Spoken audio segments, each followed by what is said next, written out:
guys. Thank you. My name is Colleen Klinkenbeard, and I am the ADR director for My Hero Academia.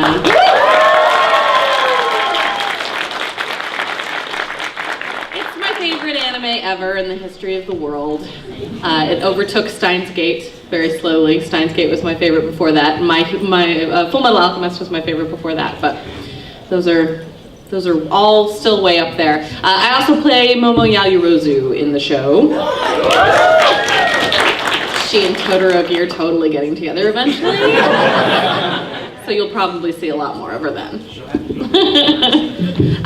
So I will let you guys guide the conversation. Tell me what you want to know about. I can answer many questions. I am sure you all know more about the show than I do, even though I've seen it 3 times each episode. I've read the manga. I'm almost caught up on the manga in the Japanese. Not quite, so don't spoil the end of the manga in the Japanese for me.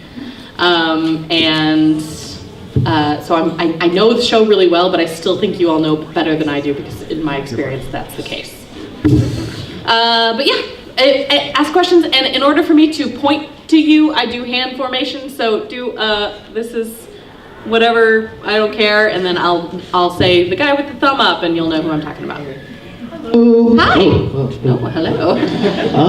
I have sort of a 2-part question. The first is, how did you end up directing series when you started out as a voice actor, and what has it been like directing My Hero Academia?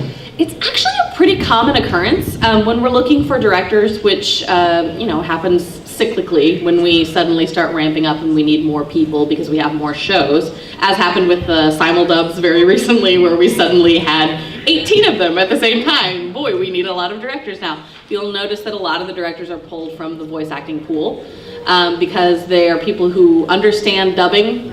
Lots of times they've been writing series as well, because that's kind of a natural evolution. And it is extremely difficult to train somebody in the dubbing process. It takes a long time, and most of the time when we start directing a show, we have to get off the ground running. We don't have time for training, so it has to be people who already know how to do it. In my case, I got in pretty early. I was in like the second wave of Funimation employees. There was the Dragon Ball Z back in the day wave, which included Laura Bailey, who got me into Funimation. And so I was the second wave. I was playing Eclair in Kitty Grade, which was my first role at Funimation, other than like a 2-minute part. It was my first role, and Justin Cook was directing.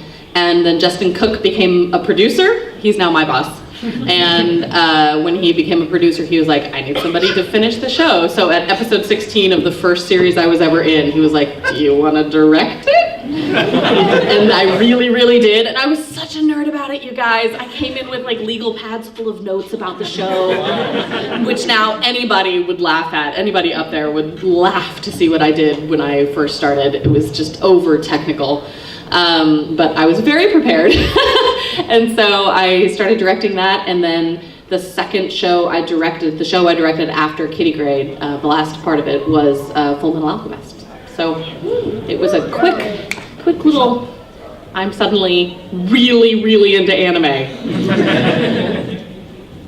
And then how's it directing My Hero? It's my favorite experience of directing so far. And I've had some really great shows to direct, so that's saying something. Favorite moment? Favorite moment of directing? My favorite moments of directing this show have been getting to tell people that they're in the show. Because this is one of the few, because of simuldubs, this is one of the few where we actually know what's going to be big before it gets big. So My Hero was coming down the pike, and everybody knew it was going to be the next big thing. It's supposed to be the next One Piece, Naruto, everything. So as it was coming, I kept hopping into my boss's office and being like, so, My Hero. So I got to direct it.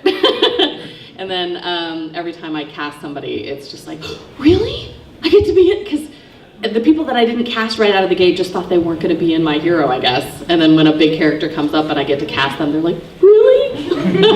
I thought I missed my chance. So that makes me happy.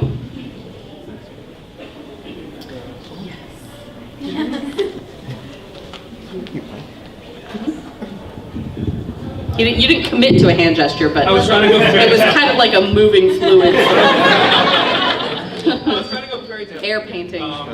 From what I understand, the second season of My Hero went on simuldubbing a lot longer than what was anticipated. Yes. How did that come down the pipes? How was Funimation able to get the licenses for so long? That's a really good question. So simuldubbing is hard. It's hard to get the materials in time to do it in time for it to come out on the same date. And we were only planning on doing 6 episodes that way because it was what they had already finished. But then they were moving at a pace where they were able to give us the materials early enough to do 14 episodes, which is really, I was very excited about that. And when it stopped, I was a little sad, but I got more than I bargained for, so I was happy. You got hyped up for Stain by just watching. Yeah, it was great, and I hope that with season 3, if we get it, which it's announced, but the dub is not announced because we don't sign those contracts for a while. So I see no reason that we wouldn't get it, but I don't want to say something that is announced that isn't announced because I don't know if we can sign it yet. But if we get it, when we get it. I hope that they simuldub as much as possible. I feel like Funimation is moving that direction where eventually everything's going to be simuldubbed. But Crunchyroll should help that quite a bit, shouldn't it? why would you think that? No, not necessarily. It's easier to go directly through the licensor just because then that's a more direct, like when you're done with it, we get it, rather than when you're done with it, okay, they get it and then we get it, and that's a little bit more time.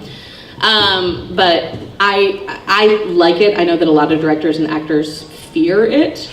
Simuldubbing is stressful. It means that voice actors cannot take a vacation. If you are going to be gone at any point in the 12 weeks where we're doing the show, then we don't cast you. That's a pretty terrible thing to tell a voice actor. So that's stressful. And then for directors, at the moment, we have the daytime directors working on 2 simuldubs each per week. And that's about 20 to 25 hours of recording per episode. So if you have 2 episodes that you have to get done, that's a lot of recording. And it's not really physically possible for any one person to get 2 of those done, so they have nighttime help.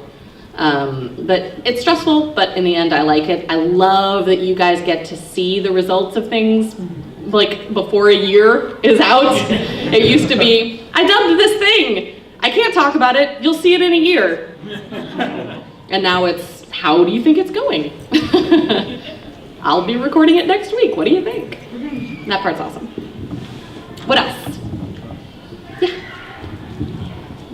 I feel like I'm gonna have to be next now. I'm gonna let you wander the room and I'll pick people who are close to you so that you have to walk less. Okay. Over here. I can't shadow step, so that's all. I actually have a question about how you decided to voice Momo in My Hero. Yeah. So when you work as a director and an actor, it's a difficult decision to cast yourself. I try very hard not to cast myself in lead roles. Sometimes it happens purely on accident. You did really well with her. I was just. Yeah, oh, thank you. Thank you. I didn't feel insulted at all. So, like, things happen where I was directing Tsubasa, and I cast myself as Yuko because she was a big role in 2 episodes, and I figured, okay, that'll get it off the ground and rolling, and then I'll be able to cast from there, but she's not a huge role. And then Holic happened, and Yuko is the lead in Holic.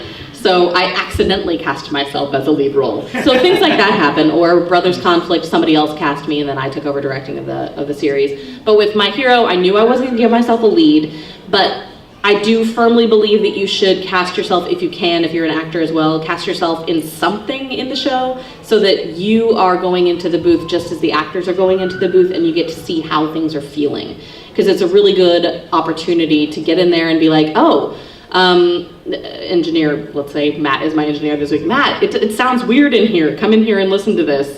People have been dealing with it because they're being polite and they don't want to be difficult actors, but I can tell you it sounds weird, and so we'll fix things. Or these scripts are feeling a little clunky as I say them. I couldn't tell when I was directing, but I can tell as I'm talking. So that kind of thing. So having known that, I had the options of the girls in the class, because they don't talk a ton, but they talk enough that they would be in the booth.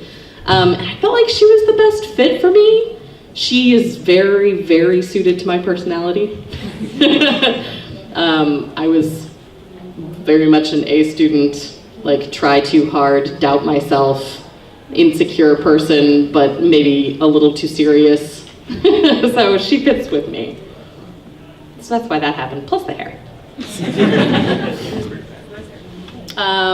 Okay. Hello. Hi. Right. First off, how are you doing? I'm doing swell. How are you doing? I'm good. And this is probably a question you get from a lot of fans, but of all the characters you voiced, which one would you say you had the most fun with? Most fun? Mm-hmm. Most fun. Hey, you only pick It's one. connected to my hair. That's why this is happening, because there's like a pull happening. Okay. Most fun in anime or in all voice acting? In anime. In anime, I would say Momiji and Good Luck Girl. Yeah. Luffy's up there for sure, but he also hurts so much that I can't really say it's always a terrific amount of fun. He's my favorite character, but Momiji was more fun. Let's explore other, like, wander that direction. See, now I'm making you run. My intention was to not make you run. Although that was a little fun, so I'm gonna make you run again next time. How you doing? So, when it comes from going from sub to dub, have you ever been involved in the translation process? Have. What is that? Like, how does So, and I'll explore that more in my directing and scriptwriting panel tomorrow. Ew, that's a sucker. What? Ew. Wait, what's that? Ew. Make it not happen. That was the last thing. I was like playing with it for a second. Ew. That's a sticky Really? situation you got there. You suck. I am good with dum-dum. All right, so what were we talking about? Script writing. Okay, so what happens is we have translators in-house who are just gods. They're amazing. All of them have lived in Japan, are trained. They're very, very good at this. And they translate what we get from Japan or from Crunchyroll, from the Japanese into the English, and they make sure that they include any little things that we might not know as American people. Like if there's a festival, they'll put a little note out to the side that says, in Japan, this festival is about blah, blah, blah, blah, blah, so that we have some context. Then those translations go to the ADR adapters, which is the script writing name that you see when you look at the credits. And I did adapt scripts for a long time, back when I didn't care about having a social life. And what you do is you take the translation and then the video, and you make sure that the translation fits the flaps. So if it's thank you, but there's 5 flaps, then I have to say thank you very much. And that's where adapting comes into it. And then there are also some adapting choices that we make at Funimation that I think other companies don't make. There are some, I don't want to name names, that go very, very off translation because they're trying to appeal to a mass market audience. It rarely works because mass is not ready for anime, and then it just pisses off all the fans. And then there are some who stick really close to the translation because they're trying to make the fans happy, but then it just is so awkward in English that it makes people dislike dubs because it doesn't sound like people talking. So Funimation, our goal is to take the intention of the translation and make sure that that translates with the words. So if it was supposed to be funny and political, then we make it funny and political in America. If it was supposed to be very Edo period Japanese, very like formal, then we stick to the Japanese names, and you'll see sensei and things like that because we wanted to have that flair, that intention that was there. So that's where that mindset comes from. I'll go into it much more tomorrow, but that's how that happens. And I can talk about what a script looks like tomorrow too. You pick. Hi. Hi. I just want to say, first of all, it's an honor to meet you, and well, this is my first con and my first cosplay. Actually, kind of first everything, so it's really good to You cosplayed at your first con. Stand up, Yeah. everybody! Look at her. She's adorable. I'm supposed to be Luffy from Black Butler. You're precious. Thank you. You're perfect. I wanted to ask if you could play any other character besides Momo in My Academia, which character would you play? Ooh. Can it be a boy? Yes. Have at it. I would not sound like if I could sound miraculously like a dude, then Todoroki. Like what? He's my favorite character. He's so awesome. Yeah, that's true. He's so awesome. I love that he has the backstory that he has. I love that he is the most powerful, clearly. Like, he barely acknowledges the existence of the people he's fighting because he's so overpowerful. I think he's the most intriguing character by far. So that's kind of a cheap shot because I could never actually play him. There was part of me, is this a spoiler? I don't think this is a spoiler because you've seen her shadow. There was part of me that was waiting, kind of wondering if I should hold off and wait until All Might's mentor, until we see some from her. But it's so long in the future, I have no idea if it's going to be an older person. I don't know if we're going to ever flash back to her. So I decided to go with Momo.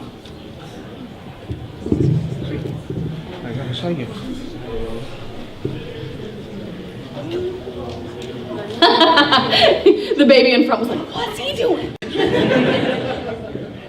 Okay, so besides Momo, who is best girl? Wait, besides Momo? Yes. Who is best girl? You mean like, what? Define best girl. Robbie. Everybody calm down. Define best girl. Like, most powerful in the class? Coolest to watch? Who is your second favorite girl? Okay, she's not my favorite girl. Momo's not my favorite girl. Suyu is my favorite girl. But that doesn't mean I think she's the most powerful. I think eventually Momo's gonna outpower Suyu. So right now she's just insecure, which is very sad. Yes, she needs to get over herself.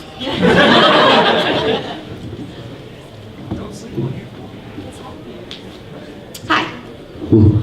Oh. I was speaking to a mic off. I'm sorry. Let me stand. This is also my first con, and it's a pleasure to meet you again. I was going for Kobo Bubbles from Lilo and Stitch, but it may be a bit obscure because I'm wearing... No, I love it. You're great. You saw my rollout yesterday, so thank you again for that. Sure. And I had a question. Well, two short questions. You voice GT Goku in Xenoverse 2, right?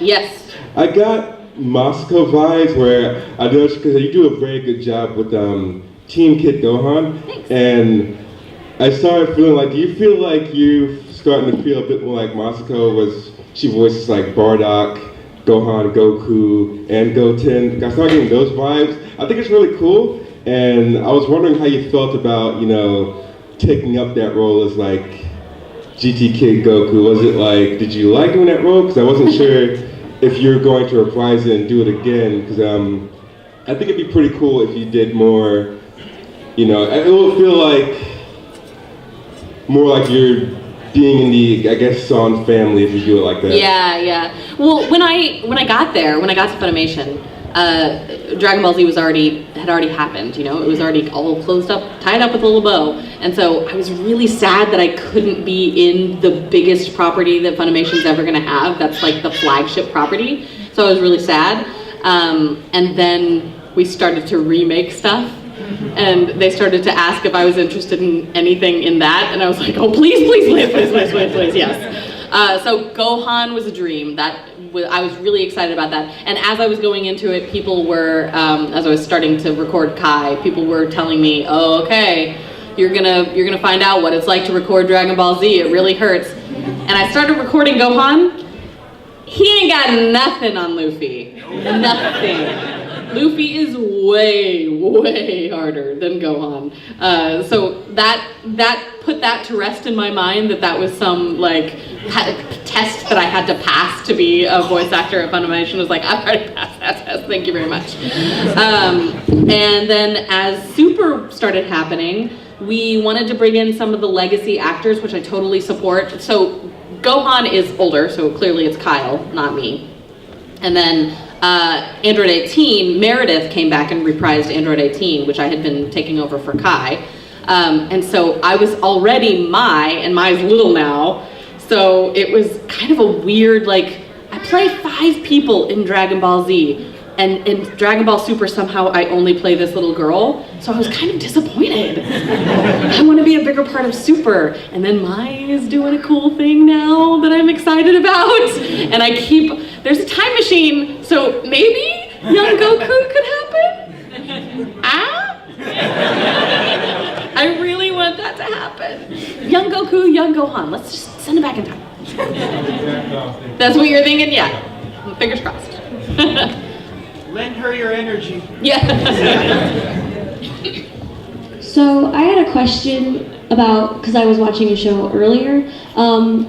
Do you have, like, are there times where you have to, like, voice a minor character in an anime series, and are you worried that it's going to sound too much like another character in the series that you're voice acting as well? All the time. Yeah, it happens all the time, because especially with simuldubs, as you're directing, you'll get to the end of your contract and it's like, there's this one character that we haven't gotten yet. Who all do you guys have? Sometimes I can pull people in, or sometimes it's just easier to get me. And so, like, you can hear me as a boy in My Hero a couple of times. It's like, okay, does that sound too much like Luffy? A little bit, but it's gotta go. So that does happen. I'm gonna make sure that nothing sounds like Momo. Hi, so my only question is, do you like Bakugo? I like the character within the storyline, as in, like, I think that character needs to exist. I think it moves the story along, and I think it's really clever that they made the hero somebody that everybody likes and who is doing really well, and then the sort of pseudo-antagonist, not really antagonist, somebody who would normally be the hero in another anime. I think that's really cool, because usually it's the jerk who's the hero, and then this nice kid who's doing well and is really popular would never be the hero because they want him to have something to overcome. So I think that's kind of a cool dichotomy. Having said that, I don't want to have tea with Bakugo anytime soon. I'm more of a Todoroki person. I like people who follow the rules. I like type A people. And Bakugo is so not. No, he's the boss. Type Alpha, for sure, but not type A. Yes? I was just wondering, is there anything you do to get into character with any of your roles that you've done? I'm not like hyper intense into anything method. I don't have any characters that I really need to like spend time in the headspace before I get into the booth. But I do enough voices that are odd that I do have to have like little touchstones for the voice. So when I get into play Luffy, before I record, I go la la la, and that's how I get into character. And Maso is hard. When I was doing Shin-chan, I had to do a couple of lines of that to get into it. And some of the lower voiced women, she's so happy. Some of the lower voiced women, I have to do a line or two just to make sure that I'm not getting too far into one or the other. Like Yuko and Machina. Yuko from Holic and Machina and Dead Man Wonderland are very, very different people. And I want to make sure that I'm staying with who I'm supposed to stay with. So I do a line every now and again. That sounded drug. A line? You know, just to pick me up. But yeah, that's it. I have no power. Okay, so here we go. Who is your favorite pro hero? Ooh, fun! I like my hero questions. My favorite pro hero. All Might's a cheap answer. I'm gonna go with Aizawa. Trying to think if that's true. Hang on. Selkie was really fun. Aizawa. I'm gonna say Aizawa. Yeah, I like him because he's got a backstory. I like it when they have a little bit of angst. But not too much. This is a two-part question. Okay. Because I keep hearing you say Luffy hurts your voice. Mm-hmm. So why does it hurt? Is it because he's gravelly, high pitch, or You do what? it. Say I'm going to be King of the Pirates, except say I'm gonna be king of the pirates.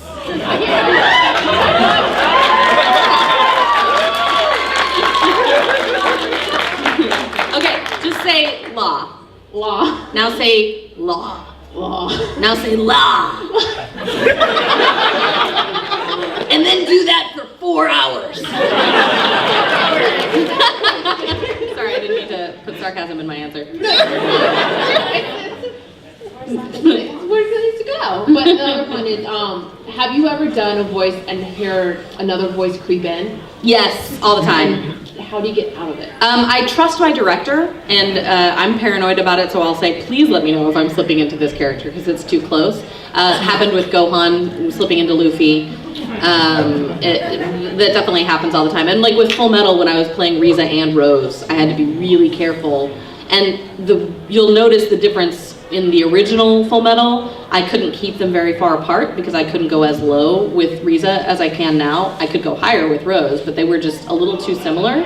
And then in Full Metal Brotherhood, I'd done Luffy for a little while, so I had a very low voice. Luffy has changed my voice for the rest of my life. I'm gonna sound like Chris Sabat here before too long. So I can do a much lower Riza, which means that Rose was further away. So I was more careful to keep them separated. Both of these characters in their prime, who will win, Whitebeard or All Might? All Might. All Might's always gonna win. You guys are really like my hero. You were talking about how it's important to get dubs right over here, and most of my family growing up, we were a dubs, not subs household. So I grew up with the worst dubs imaginable. They've gotten better over the years. I watched the original One Piece dub all the way through twice. But I'm sorry. It definitely. What really makes you put in that extra mile to make sure dubs are good? Part of it is just technology, just over the years, like the difference between how they recorded back in the day and how we record now is just, it's not vanilla and chocolate, it's vanilla and pickles. They're completely different animals. So even when I first started, which was not way, way back in the day, but even when I first started, we were recording on tape. So you had to wait for the whole thing to rewind to record it. And then you wouldn't get a lot of chance, like if it said, how we record is beep, beep, beep, and then you record. It's a 3-beep system. It lets you know when your cue is about to start. If it goes beep, beep, beep, and then I say my line, nowadays, if the engineer forgets to press record, at the end of what I say, he can press record, and it is miraculously also recorded the things before he pressed record. Isn't that magical? Yes. Like the devices are just all listening all the time. Science. So it's science, yeah. So that kind of thing did not exist. If you came in a little bit too early, it would cut off the beginning of your take and it would be a ruined take. So that kind of stuff is just so different now. Nowadays, we have way more control over shrinking something to fit. If I say it too long, they can just make it fit, and it sounds like legitimately like that's how I said it. So that kind of stuff. And then it's also, we've got kind of upped our standards in terms of the scripting. Our scripts are so much better now. And I feel like Funimation has done a whole lot in terms of making dubs the quality that they are now. I think Funimation actually upped the quality for the entire country, in my opinion. It set a new standard, it set a new bar, and you kind of had to match that in order to be considered a legitimate dub. And that's just something that I'm pretty proud of being a part of. Okay, yeah, there we go. I'm not sure if you know the answer to this or anything like that, but considering how popular DBZ is in the States, I'm surprised at how long Super took to get to dubbing. Do you know why it took so long? It was materials and contracts. Yeah, it had nothing to do with popularity. It was just getting everything signed and ready to go, and then getting the materials that we needed. It takes a long time to negotiate those contracts nowadays. There's a lot of specifics because we added in website and promotional things that go online now have to be negotiated, and it's not just home video. And it takes a lot to negotiate the idea of a simuldub. That Super is not there yet, but how soon can we put it out? How soon can we put out the product? Because the Japanese don't want us to step on their toes. And then if it's going to go to TV, there's also contracts with the TV channels that are doing that. Like they want a holdover, so it doesn't go on TV at the same time as it goes on the website, because that would undercut the TV ratings. So instead we have like a week holdover. So things just get complicated. There's a lot to negotiate. Yeah. I don't like microphones. Yeah, this mic's loud, guys. It's okay. It's good. It lets me hear you. Okay, but have you ever second guessed a voice for a character, or had a from a fan base had pressure to change a voice to a character? No, for the second one, because we just started doing simuldub, so it hasn't been very long that I could get feedback on anything that I'm doing as I'm doing it. Usually it's like way after. But I've definitely second guessed voices, and there are some things where you can hear me at the beginning of the dub and at the end of the dub, and the voice is very different. Things evolve. Maso did not sound much like what he ended up sounding like. I'm trying to think what's another example. It took a while for Mike to convince me, Mike McFarlane, who directs One Piece, it took a while for him to convince me to keep Luffy as gruff as he is, because my natural boy voice, the natural sounding boy voice, sounds more like a boy. And then when I do Luffy, I really gruff it up. And he had to convince me that that was what the Japanese producers wanted. Like, he actually sent the audition in with my natural boy voice, and they sent it back and said, okay, but can it be more gruff? So I know that's what they wanted, but it still felt weird. Now it feels totally natural. But yeah, you know, it happens. Second guessing happens. Me again. Hello. 2 questions. 1, do you like Manette? Because I know there's a bunch of Manette hate, in that, you know, everybody's like, he's a perv, no one likes him, but because I got kind of impatient with the dub, and so I started watching sub, because like, I have to know what happens. And you know, he helps Zero against Midnight. And after that, I feel like there's a bit of love for Manette out there, but do you like her? Creeping up. I do, and actually, I didn't even know about the Manette hate. Like, I'm not so big on social media that I really keep that much track, but I didn't know that was a thing until Brina was like, yeah, people hate me. I was like, what? She's like, yeah, people really don't like Manette. Apparently it's a thing. And I know he's the perv, so nobody thinks that he should be as pervy as he is. I get that. I'm women's lib, you know, I don't like that either. But I do think he's really funny. I'm glad that nobody seems to mind the lisp. I haven't heard too much hate about the lisp, which I went out on a limb. That was the one character that I went a little bit different on, and I felt like there's going to be some people who don't like this change. But it was so funny, and he's supposed to be so funny, so it fit for me. So I think there's hate for him, and I get it. I wouldn't want to take that away from anybody, but I personally think he's funny. And I think he's got more in him than people are giving him credit for. Including the animators, apparently. My second question was, my mom wanted me to ask this for you. Yeah, You got outed. putting you on blast. How did you first get into the industry with like voice acting and just anime in a whole? I don't think we were roommates yet, but one of my best friends was Laura Bailey. We were in a play together. She plays Kid Trunks in Dragon Ball Z, Lust, and Full Metal Alchemist, and she was working at Funimation for a long time, and she brought me up there and like had me listen to her record a session, which was her way of trying to get me an audition. She kind of got me in the back door. And so I watched a session while she recorded, and then Chris Bevins, who was directing her, threw me in the booth at the end and was like, hey, you want to try something? Because he knew why she brought me up there. So I screamed. I had one scream in Dragon Ball GT. And then he cast me as a little Irish boy, Colleen, in Dragon Ball GT, and that was my bit part before Eclair. Me again. I was wondering if you would be willing to walk us through some basic voice acting exercises, like something that would be able to, loosen up. Because I know that's a thing I had to do in choir before I started singing. I think that's probably a different panel. I want to keep this somewhat, I don't want to go too far in a different direction, so maybe it's some future time, let's have a voice acting workshop. And then yes, I will do that, but I'll keep this a little bit more tied to the My Hero thing, if that's cool.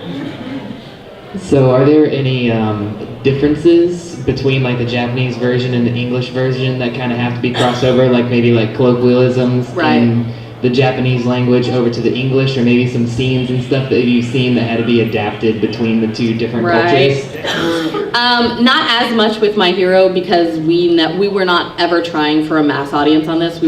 This was for you guys. This was for anime fans. So there were things that we would have changed if we were strictly going mass. All Might probably would not be saying Detroit Smash. But we would never do that to you. So that definitely has happened in our past. And the Funimation, or the 4Kids One Piece dub did that a lot, where, and Case Closed is a good example of it with Funimation, where in conjunction with the Japanese production company, we make the decision to localize it, and take it and make it Jimmy and Rachel, because it's gonna be for a mass audience. And that decision is always made with the Japanese production company. It's always made to broaden the audience, because the hope is that it will make enough money that we can get more anime to bring over. But with My Hero, we knew who this was for, so I don't think too much of that has been done. Sometimes I take out the names. They call each other by their names a lot, and to the American ear, it's why are you doing that so much? So sometimes instead of another Izuku, I'll be like, hey man. Bye. Yeah. What was your favorite saga in Dragon Ball Z and why? I haven't seen all of Dragon Ball Z. So I don't know. I think Cell was really interesting. And I think the androids are really interesting. So I'm gonna say that. But I don't know enough to speak with any fervor. Hey, of the villains you know so far, which one would be your favorite, and which one would you say you despise? Say what? The villains. Which one would Which one would be your favorite, or one you admire? One I admire. Okay. Oh man, villains. Okay. Let's think about them. Okay. So we've got Tomura, who I do not admire, but Eric is awesome. We've got Kurogiri, who I think is holding it together pretty well, considering who his boss is. We've got the Master, who is interesting. I'm interested in him. I'm interested in seeing more of him. I know, about him from the manga, but I don't think we know enough yet that can be my favorite. Stain is pretty way up there. I like that he actually has something that he's committed to. I like the character design a lot. I like that he flies in the face of villainy and rescues Izuku at one point. Because he doesn't like that thing. That's awesome. But then there's new people. You guys have only seen a couple of them. And I don't want to name the ones in the manga that you haven't seen. I'm very, very excited to see more of Dabi and Toga. Very, very, very excited about that. And I can't wait to hear the voices of the other ones that are in Tomura's group, because I have to know who to cast. Hi. First of all, I want to say it's really cool meeting you. This is my first ever panel of this sort. Awesome. And welcome. Do you have any favorite lines from either people you play from Boku no Hero Academia? From Momo, only from the character I play, or lines from anybody? Momo. Okay, she doesn't say much. I guess the lines where she was inviting people over and she's like super clueless and just, no, it's from Harrods. Like, I don't understand. I was just talking about tea. But her lines are not my favorite. I really, really like All Might's first paragraph that we hear him say, like when Izuku and he meet for the first time, like that section where he signs the book for him, which if you've got season 1, the DVD, you get the book with All Might's signature in it.